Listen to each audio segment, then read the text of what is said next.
Jai Shri Krishna. Shri Vallabh ki Jai Ho. KrishnaaKinkari from Vraja Kishori Seva Trust, Vrindavan, reading Chaurasi Vaishnava ki Varta, translated into English by Vraja Kishori Publications. This is the foreword and Sri Hari Raiji's Bhav Prakash, an explanation and clarification of the relationship of each of these disciples to the teachings of Sri Acharya ji, their guru. The reason for the appearance of the 84 Vaishnavas. Divinely oriented souls are scattered throughout the 84 lakh species of creation, and so the 84 Vaishnavas are revealed in order to liberate them from these repetitive wombs. Embodied souls or humans are of 84 types. 4 categories come to this earthly planet. They are Rajasi, Tamasi, Sattviki and Nirguna. Of these, the Nirguna souls are associated with and uplifted by Sri Vallabh Acharya ji. The other 3 categories are uplifted by Sri Gosai ji, the 252 Vaishnava. Sri Govardhanath ji cannot live without Sri Acharya ji.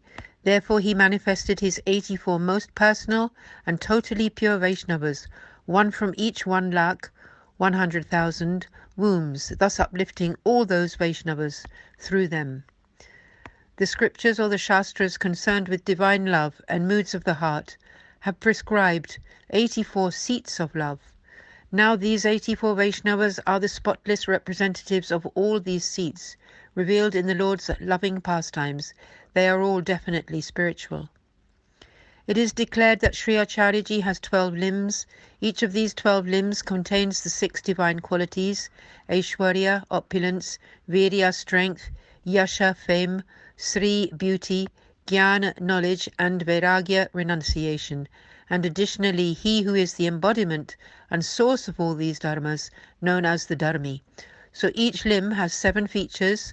7 times 12 equals 84, and so Sri Acharya ji's form is divine and all-powerful. The pastimes of the Supreme Personality of Godhead, Sri Krishna, take place within the 84 course, or the 160-mile circumference of this realm of Vraja. Each of them uplifts the souls fallen into the 8,400,000 species or wombs through the specific pastimes in those places, whereby the Vaishnavas return to their rightful identity within the pastimes. This is how the 84 Vaishnavas may be understood. One day when Sri Gokulnathji, immersed in bliss while discussing these accounts of the 84 Vaishnavas with Kalyan Patji and other Vaishnavas, did not broach the subject of the Subodhiniji even until half the night had passed. One Vaishnava approached Sri Gokulnathji and inquired, "O great teacher, when are you going to start the readings? Half the night has passed already." Sri Gokulnathji replied, "These stories we have read today are the reward of all the other readings. Know that they constitute every good result of any other scriptural reading. There is nothing superior to Vaishnava devotees. The path of grace reaches its full maturity through them alone." Sri Acharya ji said, "O Damala, this path is made for you, therefore you should recognize the superior position of Vaishnavas, and these 84 are his devotees way beyond any material qualities and thus superior. Additionally, there remain the devotees of Sattviki, Rajasi and Tamasi dispositions.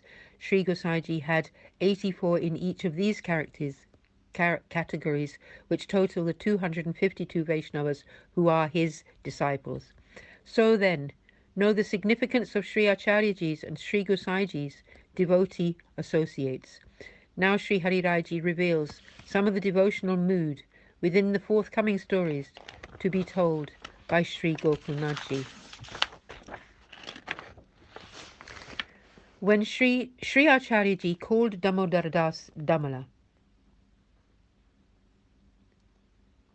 which derives from the word Amala, which means pure or faultless. There is a little play on words here, for even an ordinary Vaishnav is Amala, without the last A, also meaning faultless, and thus even just their sight is purifying. But Damodar Das is said to be Amala with the A, because even just seeing him or saying his name can remove all sin. The understanding reads thus: when a Vaishnava devotee on the path of loving devotion has much love for the Lord, then they are amal. But when they have even more love for Sri Acharya-ji, then they amala. Damodar Das had unshakable, immutable love for his Guru Sri Acharya-ji, and once when Sri Acharya-ji had fallen asleep with his head in Damodar Das's lap, Sri Krishna, upholder of the Sri Giriraj mountain, approached there to meet Sri Acharya-ji, but Damodar Das asked the Lord not to wake him up, and did not even bow down to the Lord for risk of disturbing his resting Guru. That was the depth of his faith, and he gained the name Damala, for he put his Guru's need before his own merit. Sri Gosai-ji once asked Damodar Das why he had elevated his Guru above the Lord, and he replied, "Is the reward greater than the one who grants it?" It is the granter of the reward who decides whether it is given or not. This is Damodar Das's firm faith, and thus he was called Damala, for there was not even a hint of any other feeling within his heart. There are more meanings to glean from his name. In his Purushottam Sahasranam Stotra treatise, Sri Vallabh has explained that Sri Krishna, when known as Damodar, because he allowed his mother to bind him with a cord around his waist, and is thus revealed to be very kind to his devotees. Sri Acharya-ji has explained this in his Sri Subodhini-ji. The highest form of God allows his devotees to hold him under their sway. He appeared not to be able to even undo the ties. In this way, through the pastime with Sri Yashoda-ji, he lets us see the true form of the gopis and their relationship to him. He allowed Sri Yashoda-ji to tie him up. He deemed fit to be tied up, since it was the gopis who brought the rope. But he was incapable of undoing the knots that Sri Yashoda-ji had tied. And so he caused the two Yamula Arjun trees to fall down with a crushing sound, and then only did the gopis untie him. The status given to Sri Yashoda-ji and the gopis here is even beyond Sri Thakurji's own. This is when the Lord appeared as he who is most merciful to his devotees. So this is why Damodar Das-ji was given such a name, for he was an exclusive devotee, and Sri Acharya-ji was bound to him through love. That's why he famously exclaimed, "O Damala-ji, this path was made for you alone. There may be many devotees, but I depend on you." Damodar Das's form in the spiritual world is Sri Lalita-ji Sakhi. In those private pastimes, Sri Lalita-ji is Sri Swamini-ji's close companion, and here Damodar Das was Sri Acharya-ji's closest disciple. He was celibate from birth and never entered into marriage or became a householder.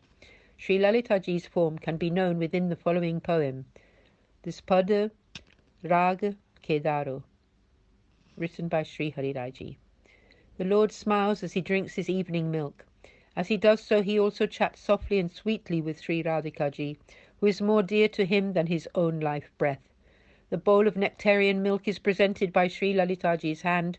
She gives it to Sri Thakurji, who offers it to his beloved first, before sipping it himself. His lovely lady lives in Sri Thakurji's heart, and when he looks at her in there, he smiles some more. The poet Rasika, Sri Hari-Rai-ji, surrenders to the freshly new and beauteous form of Sri Shyama and Sri Shyam. This is the mood of this poem. The two beloveds are sitting on a jewel-studded throne. Sri Lalita-ji comes there with a bowl of milk, boiled until thick, sweetened with sugar candy, and fragranced with saffron and other spices. Sri Lalita-ji considers, "Both of them are sitting before me. If I give the bowl to Sri Swamini-ji, she will drink it only after he has tasted it. If it happens this way, my idea will not be fulfilled. This is why I will give the bowl to Sri Thakurji, who will first of all offer it to Sri Swamini-ji before he tastes it." She gives the bowl to Sri Krishna. He first gives it to Sri Radhika-ji and then savours it himself. She tastes it from his very hand.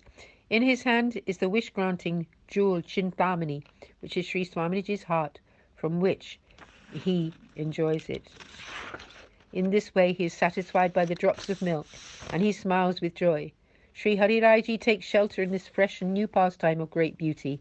This is the same type of mood as between Damodar Das and Sri Acharya-ji.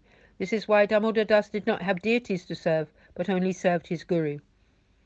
For him, Sri Acharya-ji is the Lord himself. Damodar Das is the best example of Manasi Seva, service which manifests uninterruptedly in the mind and heart. He was thus always drowning in the bliss of the ocean of love for the Lord. Jai Jai Shri Radhe.